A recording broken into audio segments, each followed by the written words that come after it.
Akhirnya aku berhasil menolak ajakan makan malam Elis untuk melahap menu yang menjijikan itu. Ya, aku butuh sejuta alasan untuk menolaknya. Melihatnya saja sudah mual, apa jadinya jika memakannya? Ku rebahkan tubuh di atas kasur, begitu nyaman sekali. Lelah sekali rasanya. Tiba-tiba kalung bandul giok pemberian Rio yang menghias indah di leherku bersinar terang, sosok Mahia muncul. "Assalamualaikum," ucapnya sambil melukis senyum. Waalaikumsalam, aku terbata-bata menjawab salamnya karena terkejut. "Jangan takut Flow, perkenalkan saya Mahia. Selama 40 hari ke depan, insya Allah saya akan membantumu untuk menyelesaikan misi saya," kata Mahia. Aku hanya sedikit terkejut saja. Kenapa hanya 40 hari?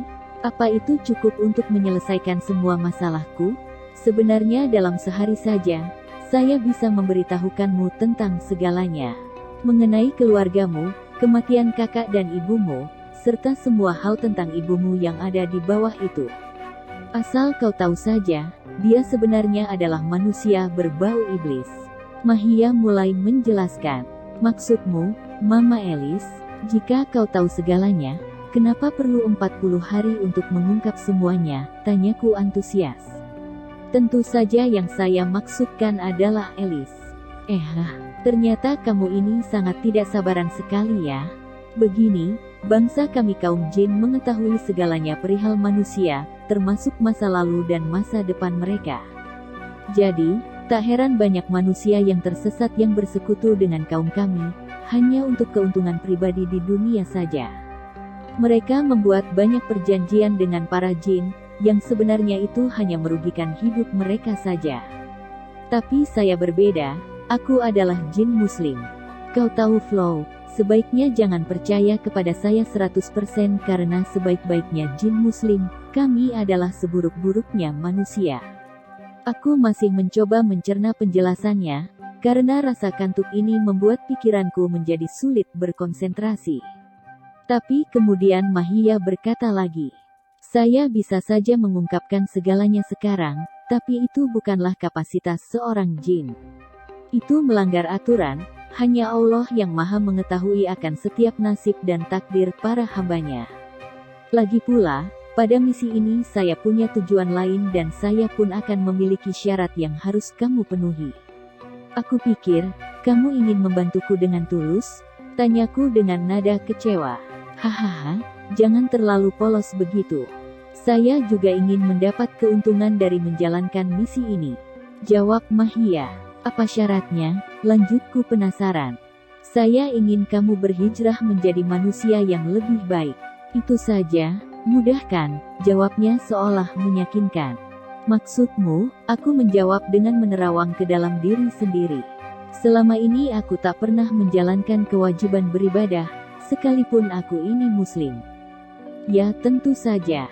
Kamu harus jadi seorang solihah. Jangan seperti ini, mungkin cobaan besar yang kamu hadapi sekarang adalah salah satu wujud kasih sayangnya terhadap dirimu. Cobalah lebih dekat dengan Allah. Mulai besok jangan pakai baju yang kekurangan bahan lagi dan jangan memakai baju yang ketat. Saya tahu, untuk kecantikan kamu punya nilai 9,8 sebagai seorang manusia. Betapa tidak, kamu lahir bak Barbie, kulit putih bersih merona, mata indah dengan bola mata bulat berwarna biru, hidung mancung, bibir mungil, pipi tirus, tubuh jenjang proporsional. Anak Adam mana yang tak akan terpesona melihat penampilanmu? Tapi kecantikan itu tak harus ditunjukkan dengan membuka aurat, kata Mahia panjang lebar. Apa aku harus memakai hijab syar'i? Tapi aku belum siap dan belum bisa memantapkan hati ke sana. Tak harus langsung memakai pakaian dan hijab syar'i, mulailah membiasakan diri untuk memakai baju tertutup. Baju lengan panjang dan celana atau rok panjang yang longgar. Jika kamu setuju, maka besok malam kita akan ke lokasi kebakaran itu. Baiklah, aku setuju. Aku sangat mengantuk. Bisakah kita menyudahi obrolan ini? Malam semakin larut, pintaku kepada Mahia. Iya baik, selamat malam Flow. Jangan lupa berdoa dan mimpi yang indah, kata Mahia, kemudian dia masuk ke dalam kalung yang aku kenakan. Mataku yang terpejam terasa silau, karena terlihat ada yang membuka korden jendela kamarku. Ku buka mata perlahan, ternyata sosok laki-laki dengan rambut yang mulai memutih itu adalah papaku. "Selamat pagi, sayang," sapanya lembut. "Papa, kapan papa pulang? Aku sangat senang sekali beliau ada di rumah. Semalam, mamamu melarangku untuk membangunkanmu, katanya kamu pergi pagi pulang malam." "Kemana saja nak?" Mama Elis begitu cemas. "Setidaknya kabari dia, kalau kamu pulang terlambat." "Maaf, Pa, ada tugas tambahan yang harus aku kerjakan, jadi aku tak sempat menghubungi siapapun." Aku terpaksa berkata bohong. "Lain kali jangan mengulanginya lagi ya.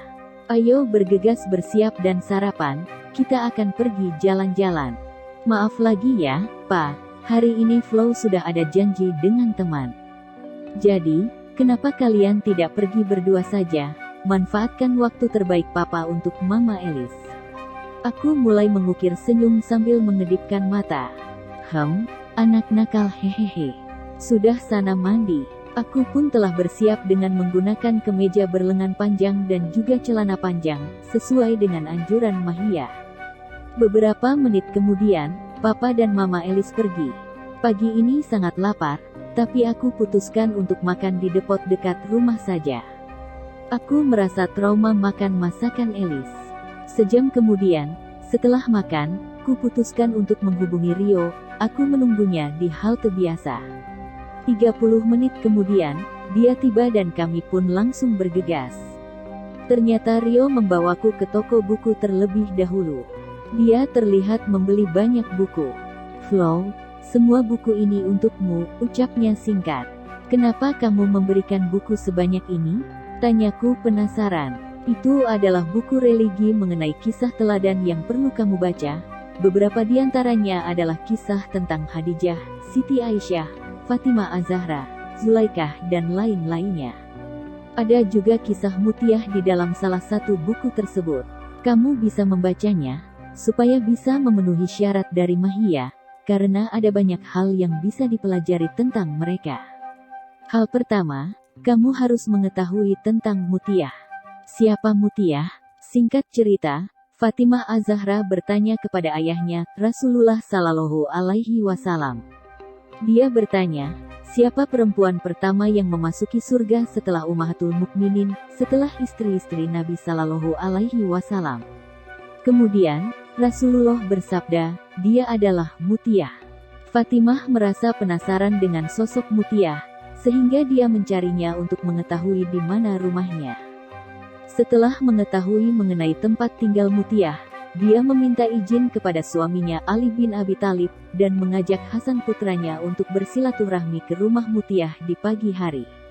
Setelah sampai di rumah Mutiah, apa kau tahu seperti apa respon dari Mutiah ketika melihat kedatangan Fatimah? Tentu saja, Mutiah akan merasa senang karena dia dikunjungi oleh seorang putri Rasul. Jawabku hanya menebak-nebak. Memang Mutiah merasa senang, tapi Fatimah tidak diizinkan masuk ke dalam. Mutiah pun hanya berbicara dari balik pintu yang dia buka sedikit sebagai tempat untuk mengintip. Mutiah tak bisa mempersilahkan Fatimah masuk, karena keberadaan Hasan anak Fatimah sesuai dengan ajaran Rasul. Seorang istri tidak boleh menemui laki-laki selain mahramnya. Jadi Mutiah menyarankan agar Fatimah bertamu keesokan harinya, karena Mutiah harus meminta izin kepada suaminya terlebih dahulu. Di hari kedua Fatimah berkunjung ke rumah Mutiah dengan membawa Hussein, adik Hasan yang diriwayatkan masih berumur 5 tahun. Waktu itu Fatimah berpikir, jika Hasan diperbolehkan untuk masuk, mungkin Hussein juga. Namun, perlakuan Mutiah pun sama, karena Mutiah belum meminta izin atas kedatangan Hussein kepada suaminya. Akhirnya Fatimah berlalu pulang dengan perasaan kagum. Hari ketiga di sore hari dengan membawa Hasan dan Hussein, Fatimah datang kembali ke rumah Mutiah. Kala itu Mutiah tampil berbeda, dia berdandan cantik, wangi dan lebih rapi. Ketika Fatimah bertanya, perihal penampilannya, Mutiah menjawab bahwa suaminya akan pulang, sehingga Mutiah akan menyambutnya dengan penuh senyum kebahagiaan. Luar biasa sekali ya Mutiah itu. Tapi memang segala sesuatunya harus izin kepada suami lebih dulu. Aku mulai sok pintar. Dan, apakah untuk pergi denganku, kamu sudah izin dengan orang tuamu dengan jujur? Pertanyaan Rio membuatku mengatupkan kedua bibir, kemudian aku pun menggelengkan kepala. Bagaimana kelanjutan kisah Mutia?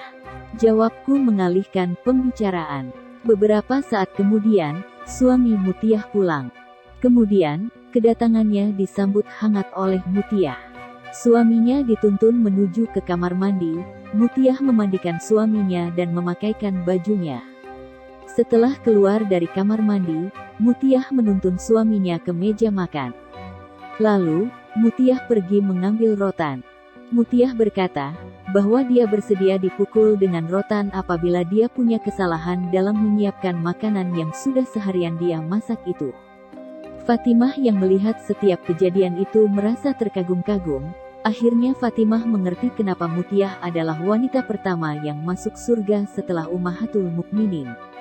Aku juga merasa kagum sekali dengan Mutia, tapi jika membandingkan diri dengan Mutia, apakah aku juga bisa menjadi wanita penghuni surga? Malah bengong. Flow. Rio membubarkan lamunanku. Iya. Terus gimana lagi ceritanya? Sudah dulu. Untuk cerita yang lain baca sendiri ya. Aku pun tersenyum malu mendengar kata-katanya, karena aku lebih senang mendengar cerita daripada membaca. Ayo kita pergi ke rumah lokasi kebakaran itu. Aku pun mengiyakan. Sesampainya di bangunan yang sudah tak asing bagiku, hati ini rasanya tersayat karena bangunan ini dibiarkan terbengkalai, banyak puing-puing sisa kebakaran dan ada debu di mana-mana. Hari semakin petang, kulihat Rio tengah sibuk mengeluarkan beberapa lilin. Setelah azan maghrib berkumandang, kami memutuskan untuk sholat di musola terdekat. Selepas itu, kami pun kembali ke rumah yang sudah begitu gelap dan kosong itu. Lilin yang sudah dipersiapkan, satu persatu mulai dinyalakan. Tanpa komando, Mahia pun sudah muncul di tengah-tengah kami berdua. "Kalian sudah siap?" tanya Mahia. Aku dan Rio mengangguk berbarengan. Rio terlihat duduk bersila di sekitar lilin yang tengah menyala. Dia membaca doa dan ayat-ayat Al-Quran. Aku mengikuti langkah Mahia untuk duduk di belakang Rio. Hari ini Mahia terlihat berbeda, karena dia tampil dengan menggunakan hijab. Kemudian, dinding yang ada di hadapan kami berubah menjadi dua buah pintu dimensi lain. Mahia pun berdiri, dengan mengucapkan beberapa mantra yang bagiku terdengar aneh. Tiba-tiba kedua pintu itu terbuka perlahan dengan bunyi derit yang terdengar menyeramkan. Di pintu pertama muncul sosok Mama Rosita dan di pintu kedua muncul sosok Kak Jessica. Hatiku sangat pilu melihat kedua orang yang teramat aku rindukan itu. Mereka tak berbicara, wajahnya begitu pucat. Tapi, kulihat Kak Jessica menangis dalam diam. "Flow, pintu mana dulu yang ingin kamu masuki?" tanya Mahia. Dikarenakan aku penasaran melihat Kak Jessica yang terus menangis, kuputuskan untuk memilih pintu kedua lebih dulu. "Aku memilih pintu yang kedua," jawabku. "Baiklah, ayo saya akan menemanimu. Biarkan Rio menjagamu di sini."